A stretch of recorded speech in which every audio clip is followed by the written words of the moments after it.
სახელითა მამისათა და ძისათა და წმინდისა სულისათა ამინ. წმინდა მამათა სწავლებანი, შეგონებანი.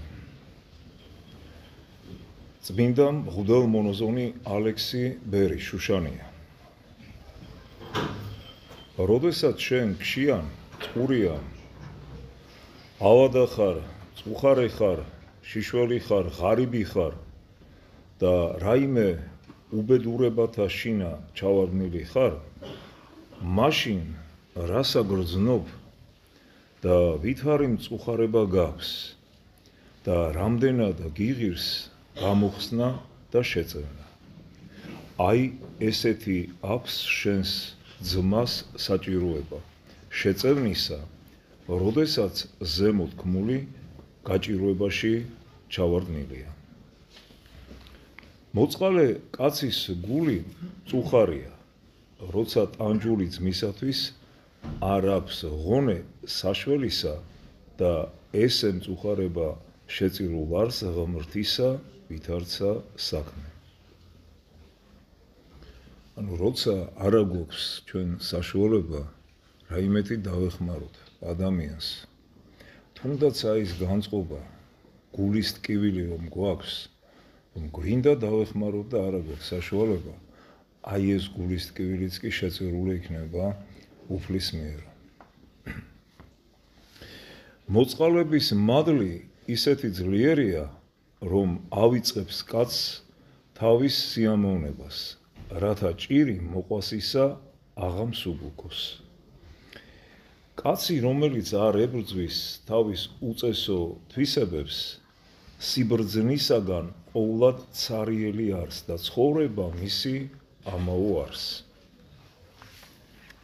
ეცადე ძმაო გულის ძლევას, რომ შეურაცხყოფელი არ მოიძულო, თორემ ქრისტეს მორჩილი არ იქნები და ვინცა ამას ვერ ძლევს, იგი უსათუოდ მონა იქნება მარადის გულძვირობისა და ლოცვა მისი შეუწყნარებელი დარჩება.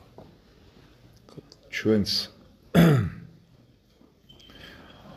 ხომ არა ერთხელ ჩავარდნილვართ ისეთ მრისხანებაში, გულის წყრომაში, რომ ღამის არის დანახვა არ გვინდა რომელიმე კონკრეტული ადამიანის. მით უმეტეს ცხოვრება ჩვენი ახსავსია ასეთი შემთხვევებით. აი მაშინ უნდა დავფიქრდეთ იმაზე, როგორი ქრისტიანები ვართ ჩვენ. მიუხედავად იმისა, რასაც არ უნდა ჩადიოდეს ადამიანი, თუ მას დაემსგავსები, მაშინ როგორღა უნდა იწოდო შენ ქრისტიანად. პირიქით უნდა შეეცადო, რომ მისთვისაც ილოცო, რომ ისიც კვლავ დაუბრუნდეს პირველ სახეს, ანუ ხატებას და მსგავსებას ღმრთისას. არ არის არც ერთი სათნოება ისე მაღალი და კაცის დამაგვირგვინებელი და გამწმენდელი, როგორიც არის შეურაცხყოფელისა და მტერის სიყვარული. ხშირად განიკითხვიან ნაკროვანი და მემთვრალენი მარხველისაგან, მაგრამ შეიძლება მარხველი იგი შურითა და სიძულვილითა უფრო მთვრალი იყოს, ხოლო ძმა იგი თავისუფალ სენისა მისგანო. ანუ შენ თუ მემთვრალესა და ნაკროვანს განიკითხავ, ზიზღი გაქვს მის მიმართ, ბრძულვარება გაქვს მის მიმართ. შენ როგორ ფიქრობ? შენ რაოდენ ძიმეცოდვაში იმყოფები ამ დროს, როდესაც ასეთი განწყობა და ასეთი გრძნობა გაგაჩნია ადამიანის მიმართ. მიუხედავად იმისა, რა ძიმეცოდვაშიც არ უნდა იყოს იგი. აი ასეთია ქრისტიანობის სიმაღლე. ასე თითოეულ საგანში, რომლითა განიკითხვის მოყვასი ჩვენგან შეიძლება მეორითა და სხვითა საქმითა უფრო მაღლა იდგეს ხარისხი მისი ვიდრე ჩვენი. ანუ ჩვენ შეიძლება უფრო მძიმე ცოდვაში ვიმყოფებით ამ დროს, ვიდრე ის, ვისაც ჩვენ განვიკითხავთ. ისეთი საუცხო მზაკვარ მხატვარია ეს სულის დამღუპავი ამპარტავნება, რომ რაც ნამდვილად ხარ, იმას შორს გადაისვრის და რაც არ ხარ, იმას შეგაჩეჩებს ძვირფას სურათად ხელში. ამნაირად ამპარტავნება უძნელებს ადამიანს საკუთარ თავის ცნობას, აძლევს თავის ნაკურველანება ღირსების ყალბ-ანგარიშს და ამნაირად წინ ეღობება კაცის წინსვლასა და სულიერად ამაღლებას. ვინც უნდა იყოს მეფე და მონა, სწავლული და უსწავლელი, ყოველნი კაცნი საწყალნი ვართ და ცოდვისადმი მიზიდული და დამონებული, რომლისათვის ყოველთა გვესაჭიროება მკურნალი სულისა სნეულებისა, რომელას სინანული. უამისოდ, შენ ძმაო, დარწმუნდი, მარტო ხორცით იქმნები კაცი და არა გონებით. უსინანულოდ ხორცის მუშა ხარ და არა სულისა. უსინანულოდ, ძმაო, მსგავსი ხარ ეშმაკისა, რამე თუ არცა მან შეინანა ცდომა იმისი და გარდა მოითხია ქვესკნევა და ვინაიდან გზასა მისა შედგომილ ხარ, შენცა მისთანა გექმნება სავანე. წმინდა ნექტარიოს ეგინელი. ჩვენ გვაქვს ღრმად ფესვგამდგარი უძლურებები, ვნებები, ნაკლოვანებები, რომელთაგან მრავალი შთაომავლობითია. ეს ყველაფერი ვერ მოიგლიჯება ვერც ერთი მკვეთრი მოძრაობით, ვერც ღელვითა და მძიმე განცდებით, არამედ მოთმინებით და დაჟინებით, როდესაც ველოდები განძლიერებით, ზრუნვით და ყურადღებით. სრულყოფისაკენ მიმავალი გზა გრძელია. ღმერთს ევედრეთ, რომ მან განგამტკიცოთ, დაცემები მოთმინებით მიიღეთ და იმ წამსვე წამოდექით, გააგრძელეთ სირბილი, ნუ გაჩერდებით ბავშვივით იმ ადგილზე, სადაც დაეცით უნუგეშოდ მტირალნი. იღვიძეთ და ილოცეთ, რომ არ შეხვიდეთ განსაცდელში, სასო წარკვეთას ნუ მიეცემით. თუკი მუდმივად ვარდებით ძველ ცოდვებში, ბევრი მათგანი მტკიცეთ თავისთავადაც და შეძენილი ჩვეულებითაც, თუმცა დროის გასვლის შემდეგ და მონდომებით მარცხდებიან. დაენურავინ დაგიკარქავთ იმედს. რამდენად ცდებიან ისინი, ვინც ბედნიერებას საკუთარი თავის გარეთ ეძებს, უცხო ქვეყნებში და მოგზაურობებში, სიმდიდრესა და დიდებაში, დიდ სამფლობელოებში და სიტყვოებებში, სიამოვნებებში, სიუხვესა და უსარგებლო საგნებში, რომელთაც მწყარე დასასრული აქვთ. საკუთარი გულის გარეთ ბედნიერების კოშკის აგება იგივეა, რაც სახლის აშენება იმ ადგილზე, რომელიც მიწის ზღვრისაგან მუდმივად ირყევა. ასეთი შენობა ძალიან მალე შეიმუსრება. ძმებო და დებო, ბედნიერება ჩვენშია და ნეტარია ვინც მიხვდა ამას. გამოიკვლიეთ თქვენი გული და დაუკვირდით მის სულიერ მდგომარეობას. იქნება ღვთის წინაშე კადნიერება დაკარგული. იქნებ სინდისი გვამხელს უფლის მცნებების დარღვევის გამო.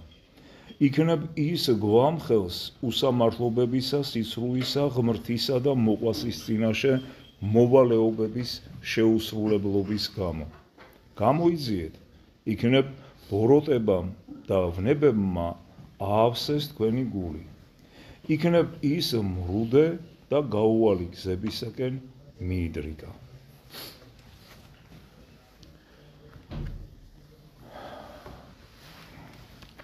ახლა მე მინდა დავამატო ორიოდე სიტყვა წმინდა მამების ამ შეგონებებს. მიმდინარე მოვლენებთან დაკავშირებით. ხედავთ როგორ ამბობენ წმინდა მამები. რა უნდა ეძებოს ადამიანმა. სად უნდა ვეძებოთ ბედნიერება? ნახეთ როგორ ძანებენ ისინი სულის განწმენდაში, სულის ხონებაზე, ფიქრში. ეს არის ყველაზე დიდი ბედნიერება, რაც კი შეიძლება ადამიანმა მოიმუშაკოს. ზოგი ბედნიერებას ეძებს ევროპაში, ზოგი ამერიკაში, ზოგი სხვადასხვა სიამოვნებაში ამ ქვეყნიერი, ამ მიწიერი თვალსაზრისით. რაც უმალ და მოკლე ხანში წარმავალია. იმიტომ ჩვენი ფიქრი უნდა ემსახურებოდეს ერთ რამეს, სულის ხონებას, თუ კი ჩვენ ქრისტიანები ქვია.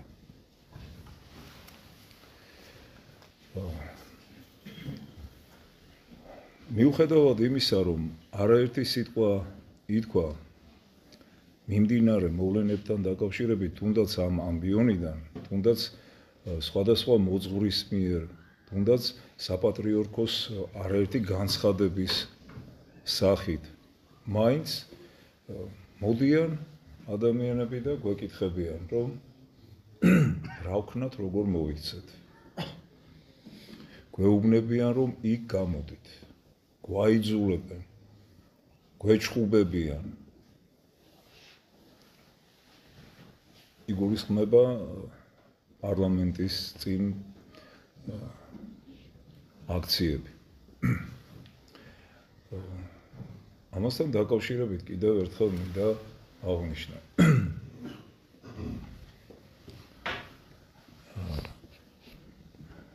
რისთვის უნდა გავიდეთ იქ? რას ვითხოვთ? ევროპულ მომავალს. ზოგს უნდა, კი ბატონო, ევროპული მომავალი, ზოგს უნდა სხვა ქვეყანასთან ურთიერთობა, როგორც აღნიშნე, ზოგს სხვადასხვა მისწრაფებები აქვს და იქ ხედავს ბედნიერებას. რატომ მაიძულებ მე რომ იქ მოვიდე? იქნებ მე არა მაქვს სურვილი ასეთი. ეს ერთ-ერთი და მთავარი. რატომ მეჩხუბები ამის გამო? შემდეგ. რას ითხოვს ეს ადამიანები? ითხოვს იმას, რომ ხელისუფლებამ გააუქმოს მიღებული გადაწყვეტილებები, კანონები, რომელიც თითქოს ხელს უშლის ჩვენს ევროპაში, ევროპასთან ინტეგრაციას. რომელ კანონებზეა საუბარი აქ? პირველი კანონი ის ცნობილი კანონი, რომელიც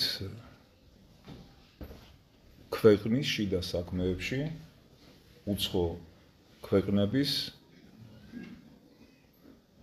ზეგავლენას ეწინააღმდეგება. ეს ნორმალურია, მე მგონი, ყველა ქვეყანას აქვს ასეთი კანონი, რომელიც კრძალავს სხვა ქვეყნის ინტერესების ზეგავლენას თავის ქვეყანაში. მაშინ რატო ვითხოვთ ამ კანონის გაუქმებას? იმიტომ რომ ევროკავშირი გთხოვს ამას ჩვენ.